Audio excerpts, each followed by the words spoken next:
Supreme court में सुनवाई भी जारी है। जस्टिस खन्ना ने ईडी से किया है सवाल, 100 करोड़ की रिश्वत 1100 करोड़ कैसे हो गई? ये सुप्रीम कोर्ट ने सवाल पूछा है। ये बड़ी जानकारी आपको दे रही। ईडी से सवाल किया है जस्टिस खन्ना ने और पूछा है कि 100 करोड़ की रिश्वत आखिर 1100 करोड़ की कैसे हो गई? बिल्कुल, देखिए 21 मार्च को दिल्ली के सीएम अरविंद केजरीवाल गिरफ्तार किए गए थे। रात का वो समय था जब उनके आवास से उन्हें गिरफ्तार कर लिया गया था और गिरफ्तारी के बाद से ही लगातार उम्मीद आम आदमी पार्टी ये कर रही थी कि राहत मिलेगी, लेकिन कहीं से कहीं तक अरविंद केजरीवाल को राहत नहीं मिली और आखिरकार सुनीता केजरीवाल जो कि उनकी पत्नी है, उन्होंने प्रचार प्रसार किया और उसके बाद अभी जो अपडेट है वो ये, अरविंद केजरीवाल पर सुप्रीम कोर्ट ने सुनवाई की और साफ तौर पर पूछा है जस्टिस खन्ना ने कि 100 करोड़ रुपए की रिश्वत 1100 करोड़ कैसे हो गई। अरविंद केजरीवाल पर सुप्रीम कोर्ट में सुनवाई अभी भी जारी है। जस्टिस खन्ना ने ईडी से यह सवाल किया है और ईडी से सवाल करते हुए पूछा गया कि 100 करोड़ की रिश्वत थी, आखिर ये 100 करोड़ की रिश्वत 1100 करोड़ कैसे हो गई? इसका जवाब अब ईडी को देना होगा। हालांकि देखिए, सुप्रीम कोर्ट ने यह कहा था कि इलेक्शन का दौर है और ऐसे में अगर हम बात करें तो 27 मई को चुनाव होने हैं दिल्ली के 7 सीटों पर। उसको लेकर यह कहा जा रहा था कि हो सकता है सुप्रीम कोर्ट की ओर से अरविंद केजरीवाल को राहत मिले और चुनावी प्रचार के लिए उन्हें बाहर निकाला जाए। लेकिन फिलहाल जो अभी अपडेट है वो ये कि ईडी से सवाल पूछ लिया है जस्टिस खन्ना ने कि 100 करोड़ के घोटाले का मामला था, आखिर इसे 1100 करोड़ कैसे कर दिया गया। हर्ष जी, पिछली सुनवाई के दौरान सुप्रीम कोर्ट ने जिस तरह से इशारा दिया, हालांकि कुछ भी कहना भी मुश्किल है जब तक सॉल्व नहीं हो जाता पूरा मैटर, कि दी जा सकती है, और अभी जिस तरह से सवाल पूछे जा रहे हैं ईडी से, क्या लगता है आपको कुछ राहत मिल पाएगी अरविंद केजरीवाल को? देखिए, ये कोर्ट का मामला है, कोर्ट क्या रुख अपनाता है इस पर टिप्पणी करना ठीक नहीं होगा जी।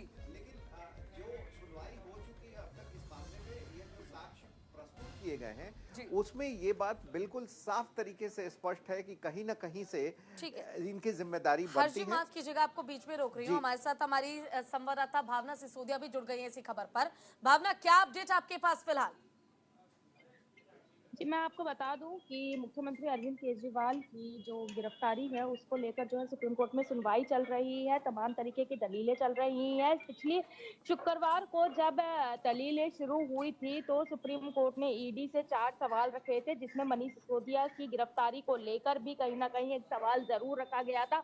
तो उन्हीं सवालों को लेकर जो है सुप्रीम कोर्ट में दलीलें चल रही हैं। वहीं सुप्रीम कोर्ट ने एक बड़ा सवाल ईडी के समक्ष खड़ा करा है कि जो 100 करोड़ का मनी ट्रेल बताया जा रहा था, आखिरकार वो 1100 करोड़ कैसे हुआ। और कहीं ना कहीं लगातार सुप्रीम कोर्ट एक के बाद एक सवाल करती जा रही है कि मुख्यमंत्री अरविंद केजरीवाल का नाम कैसे आया इस मामले में, किस बयान में जो है मुख्यमंत्री अरविंद केजरीवाल का नाम आया। वहीं दूसरी तरफ इस मामले में सबसे पहले किसकी गिरफ्तारी हुई थी। तो कहीं ना कहीं सुप्रीम कोर्ट जो है कड़े सवालों के साथ ईडी को घेर रहा है। ईडी की तरफ से भी तमाम सवाल रखे जा रहे हैं। सुनवाई लंबी हो सकती है, लेकिन उम्मीद लगाई जा रही है कि कहीं ना कहीं चुनाव प्रचार के कारण दिल्ली के मुख्यमंत्री अरविंद केजरीवाल को एक जो है रिहाई मिल सकती है। और अगर आज सुप्रीम कोर्ट द्वारा मुख्यमंत्री अरविंद केजरीवाल को राहत मिलती है तो कहीं ना कहीं आम आदमी पार्टी के लिए एक बहुत बड़ी राहत होगी, क्योंकि चुनावी दौर है। और वही आम आदमी पार्टी के राष्ट्रीय संयोजक अरविंद केजरीवाल जो कथित शराब घोटाले मामले में तिहाड़ जेल के अंदर है, तो उनको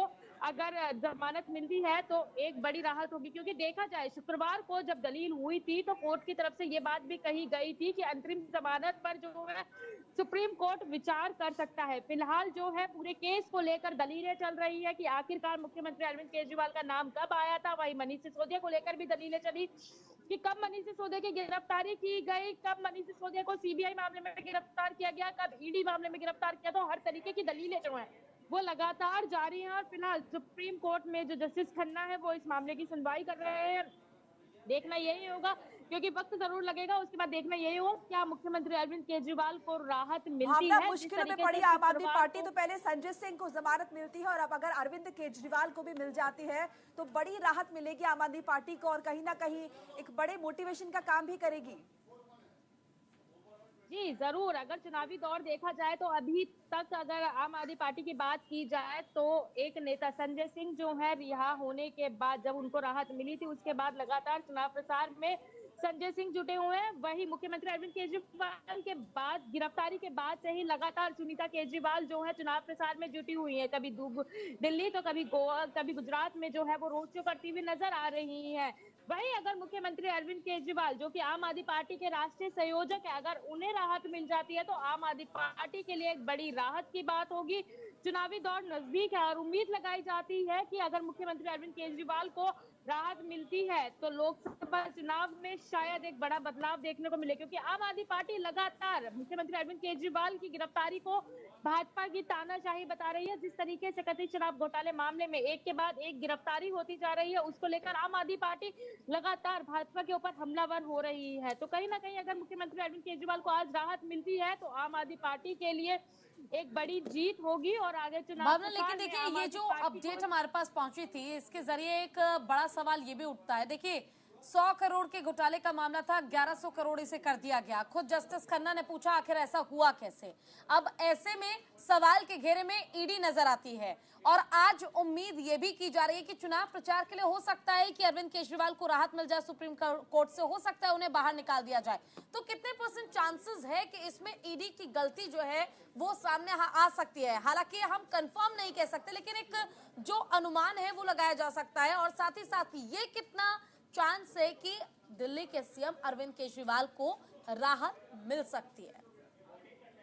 जी देखिए, कहीं ना कहीं देखा जाए अगर मुख्यमंत्री अरविंद केजरीवाल की जमानत की बात की जाए तो शुक्रवार को जो दलीलें हुई थी उसमें सुप्रीम कोर्ट की तरफ से साफ कहा गया था कि कहीं ना कहीं मुख्यमंत्री अरविंद केजरीवाल को चुनावी दौर के चलते अंतरिम जमानत मिल सकती है। तो उम्मीद तो ये है कि मुख्यमंत्री अरविंद केजरीवाल को आज राहत मिल सकती है। वहीं लगातार जिस तरीके से मुख्यमंत्री अरविंद केजरीवाल हो, चाहे संजय सिंह हो, चाहे मनीष सिसोदिया हो या फिर सत्येंद्र जैन हो, कथित शराब घोटाले मामले में जिस तरीके से नन्ही तेल मामले को लेकर लगातार इनके ऊपर कथित भ्रष्टाचार का आरोप लगाया गया था, उसको लेकर आम आदमी पार्टी लगातार केंद्र सरकार और ईडी और सीबीआई पर हमलावर हो रही थी। जिस तरीके से सुप्रीम कोर्ट के सवालों का कड़ा रुख होते हुए ईडी सवालों के घेरे में फंसती हुई नजर आ रही है, वो कहीं ना कहीं ये भी स्पष्ट करता हुआ नजर आ रहा है कि आम आदमी पार्टी पहले दिन से ही, चाहे किसी भी शीर्ष नेता की गिरफ्तारी हो, जिस तरीके से भाजपा के ऊपर निशाना साध रहा था और अभी भी ये कहता हुआ नजर आ रहा है कि ये जांच ईडी और सीबीआई की नहीं है, ये जांच भाजपा की है। कहीं ना कहीं चलिए, शुक्रिया भावना तमाम बातचीत और जानकारी के लिए। तो फिलहाल सुप्रीम कोर्ट में अरविंद केजरीवाल मामले पर सुनवाई जारी है। इस बीच आपको ये भी बता दें कि आज सुबह से ही मतदान जारी है तीसरे चरण का और सुबह 11 बजे तक 25% से ज्यादा मतदान हुआ है। असम में 11 बजे तक 27% से ज्यादा वोटिंग दर्ज की गई है। पश्चिम बंगाल की अगर बात करें तो 11 बजे तक 32